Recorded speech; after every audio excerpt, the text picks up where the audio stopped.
वाले की जय, श्याम प्यारे की जय। खाटू वाले की जय, श्याम प्यारे। Hello everyone, welcome back to Beyond Classes. In the previous video we had done about the theorem 10.1. Now here we are going to do theorem 10.2. So the statement of this theorem says the locus of a point equidistant from two intersecting lines is the pair of bisectors of the angles formed of these lines or by these lines. Now here, first thing, let me make it clear that by reading the statement or by going through the definition of the locus only is not enough. You might be feeling that the things, they are quite little bit difficult, they are confusing, they are not clear. But one thing is sure, when you will go through the proof of it, you will try to understand each and everything completely till the last. The things will be more clear. Now here also the statement, if you see, the locus of the point equidistant from two intersecting lines. So what we have to find out? We have to find the locus of a point which is equidistant from two intersecting lines. So if you consider these two lines, this is line AB and this is line CD. These two are intersecting each other at point O. Now you need to find the locus of a point which is equidistant. Equidistant, again, as I told you in the previous theorem also, that equidistant point being equal distances from a line means it is the perpendicular distance to be taken. So if you take the point P, and if we say that this point P is equidistant from the two given lines, that is line AB and line CD, if this distance PM and PN is equal, it means the perpendicular distance of this point from line AB and from line CD is equal. So now what we have to prove? We have to prove that the locus of this point is the pair of bisectors of the angles formed of these lines. Now when two lines are intersecting, there are four pairs of angles formed. You can see here, one is angle AOD, then you have angle BOD, then you have angle BOC, and you also have angle AOC. There are four angles formed by intersecting lines. Now where will this point P lie? This point P, which is at equal distance from these two lines, will lie on the angle bisector formed by these lines. So we have to prove that this point P lies on the bisector of angle BOD because it is lying in between this angle BOD. So it will be on the bisector of angle BOD. If it is somewhere here lying in the angle interior of angle AOC, then it will lie on the angle bisector of this angle AOC. And if similarly, if it is somewhere here in the interior of angle AOD, then it will lie on the bisector of angle AOD. So this is what we have to prove here. Now if you see, we are given two lines AB and CD which are intersecting at point O, and P is a point which is equidistant from lines AB and CD. So I have told you that point being equidistant from a line, it means that the perpendicular distance is equal. So this point is at equal distance from line AB and line CD. So the distance PM and PN, they both are equal. Now what we have to prove? We have to prove that P lies on bisector of angle BOD, the angle formed by the two lines. So in order to do that, there will be a small construction as we did in the previous one also. We are going to join OP. This line will be joined. These 2 points will be joined. So the construction says join OP. Now on joining these two, this line, we get two triangles. One is triangle ONP and the second triangle is OMP. And I think from the conditions which are given to us here, which are visible, you can prove that the two triangles are congruent to each other. So if you take in triangle OMP and triangle ONP. What do we find? We find angle OMP is equal to angle ONP. The two angles, they are equal. So it is each 90 degree, each is right angle, so they are equal. Then OP, now because the triangles are right angle triangle, so the side opposite to the right angle is taken to be hypotenuse. So OP is the common side in both the triangles, and because these are right triangles, so we can say OP is the common hypotenuse. Though even you can say that it is a common side. And along with this, we have one pair of sides equal, that is PM is equal to PN. This is given to us. So one right angle is there, one hypotenuse is equal, and one side is equal. So I think you can identify which rule is going to be applied to make the triangles OMP and triangle ONP congruent. That is RHS congruence rule. One right angle is there, one hypotenuse and one side are equal in both the two triangles. Now if these two triangles are they are congruent, it means other than these three parts, the remaining three parts, they will also be equal, the corresponding parts. So the corresponding parts, if you see, we can say that angle MOP is equal to angle NOP, and corresponding parts are there. So what will be written here? CPCT, that is the corresponding parts of congruent triangles. So these two angles, they are equal now. Now if these two angles are equal, then we can say that OP is the bisector of angle BOD, because bisector means dividing into two equal parts. So it is the bisector of angle here, because the two angles are equal. So OP divides the angle BOD into two equal parts. So we say that OP is angle bisector of angle BOD. And if we say that OP is the bisector of angle BOD, it means P lies on, this is what we had to prove, na? That P lies on the bisector of angle BOD. Now this point P, instead of taking it in the interior of angle BOD, if you take it somewhere here in the interior of angle AOC, then it will lie on the bisector of angle AOC. Say I take a point Q here, and this point Q is equidistant from both the lines, then these two parts are equal. And if you try to prove the same thing, we find here that the two triangles are again congruent by RHS, and then we get that these two angles are equal. Hence this OQ is the bisector of angle AOC. And after proving that, if you see that these two line segments OP and OQ, they will also form a straight line. These two will be a straight line, forming a single line segment, or you can say it is a line. So if you form a line here, then we can say that any point lying equal distance from the two given lines will always lie on the bisector of the angles formed by these lines. So this is the statement. What it says: the locus of a point equidistant from two intersecting lines is the pair of bisectors. Now why pair of bisectors? Because the points which are equal, they not only lie on this line, but equidistant, they can lie on this line also, this side also.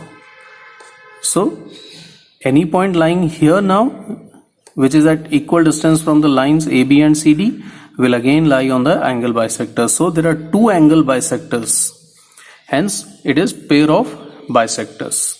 So this is the theorem, and at the last here you can say that hence the locus of a point equidistant, again equidistant means lying at equal distance from two intersecting lines, is the pair of bisectors of the angles. I'm just writing the statement back. Formed of these lines. So hope that this theorem is clear to you all, and it's not a very big deal that it cannot be understood. It can be easily understood. So this is there, and after this we'll begin with the exercise 10.1.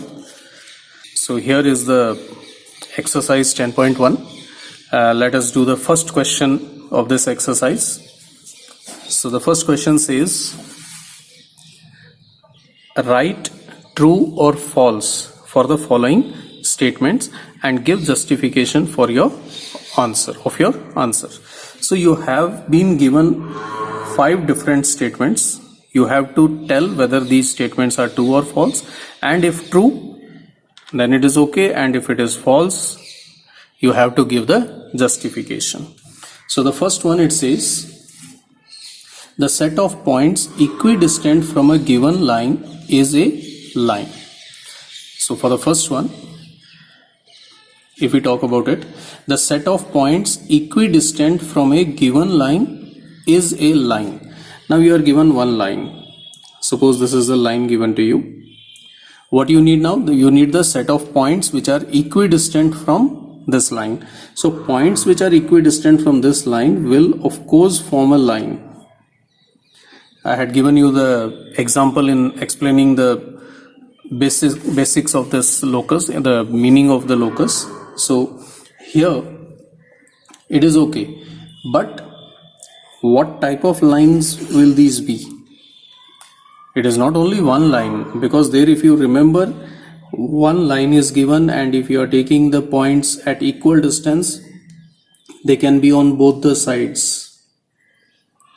Even the point here, this is at equal distance, and the point on this line will also be at the equal distance. So you will not get only one line, you will get 2 lines. And also, what type of lines will be there? They are the lines parallel to the given line. So we say here that this given statement is false. And why it is false? That I'll tell you. It is because locus of points, taking the same thing, just writing it in another way, locus of points equidistant from a line are parallel lines. I am writing lines because there are 2 lines, and parallel lines to the given line. They are parallel to the given line and on both sides. Say on its both sides. So there will be 2 lines on the either side of the given line. So now let's move to the next part. The second statement says, a circle is a locus of those points which lie at a fixed distance from a given point. Now the circle is a locus of those points which lie at fixed distance from the given point. If you recall from the first video, the definition of the circle, it is the same. because if you are given a fixed point and you take those points which lie at equal distance from this fixed point, all these points, if you see, they will form a circle. And as I told you there also, the fixed point, it is called as the center, and this distance will be the radius of this circle. So the statement is true. Now the third one, 3 given points will be collinear when they are not the elements of the set of points of a line. Now first let's understand this statement itself. Not the elements of the set of points of a line. Now for this, if suppose you are given a line, you have come across this word collinear earlier also. In the previous classes also you have read about it, and you know also collinear means those points which lie on a straight line. Now if you have a line, there are many number of points on this line. Indefinite points will be there, but if suppose we take these points, let me just indicate only these points, point A, B, C, D, E, F, G, H and I. Now all these points, they are lying on this line. So these points, they form a set of points which lie on this line L, and because these are the part of the set, these are known as the elements of the set. We have formed a group of these points which lie on this line. So these are the elements. Now what does the statement say? 3 given points will be collinear when they are not the elements of the set. Now you tell me, will these points be collinear if they do not lie on the line, or they will lie on the line? Collinear are those which lie on the line, and if they are lying on the line, it means they will be the parts of the set. They will be the elements of the set, but not the elements. You cannot say that they are not the elements. If not the element means they do not lie on this line, they lie somewhere here outside. And if they are lying out of the line, it means they are not collinear. So here, this statement which is given to us, it is false. And what will be there? You will just rewrite it. 3 given points will be collinear when they are elements of the set of points of a line. They will be collinear only if they are the elements. If they are not the elements, then they are not collinear to each other. Now let's move towards the fourth question, the fourth statement. The fourth statement says, the locus of points equidistant from two lines will be a line parallel to both the lines. Now of course, the statement is partially right, but not completely right. This statement is false. Now why it is false? Here it is said the locus of the points equidistant from two lines will be a line parallel to both the lines. Now if you are given two lines, suppose they are parallel to each other, and then if you need to find the locus of those points which lie at equal distance from these two lines, then it is a line which is parallel to it. But what if these lines, they are intersecting lines? In that case, the points which are at equal distance, will they be forming a line parallel to these lines? No. So here this statement is incorrect. If the two lines, they are parallel, then this line will be parallel. But if these lines are intersecting lines, then the line formed will be the bisector of the angle. Just now we did the theorem 10.2. So the points which are at equal distance from two intersecting lines is the angle bisector formed between the two lines. So here this statement is false, and justification is it depends. Actually, what is there? You can say here the locus of points equidistant from two. Now here you have to mention parallel. If they are parallel lines, then will be a line parallel to both the lines, whereas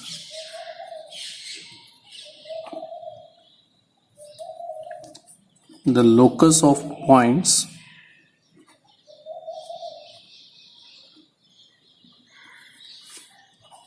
equidistant from two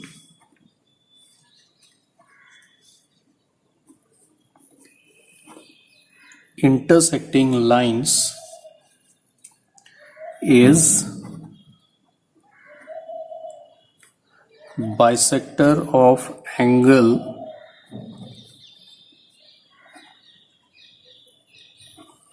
formed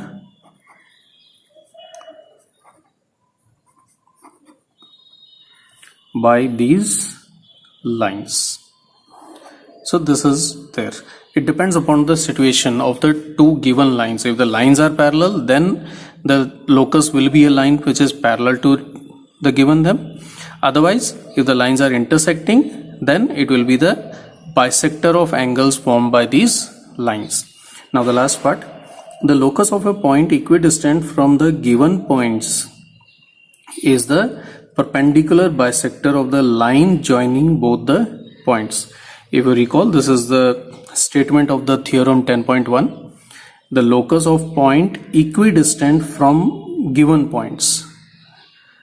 So if you are given 2 points and there is a point which is at equal distance from these two, if this distance is equal, then where will this point lie?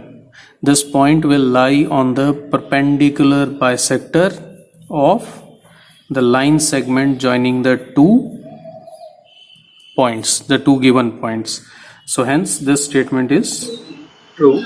This is question 1 of exercise 10.1. We'll meet in the next video and continue the exercise. Till then, have a nice day. Thank you all.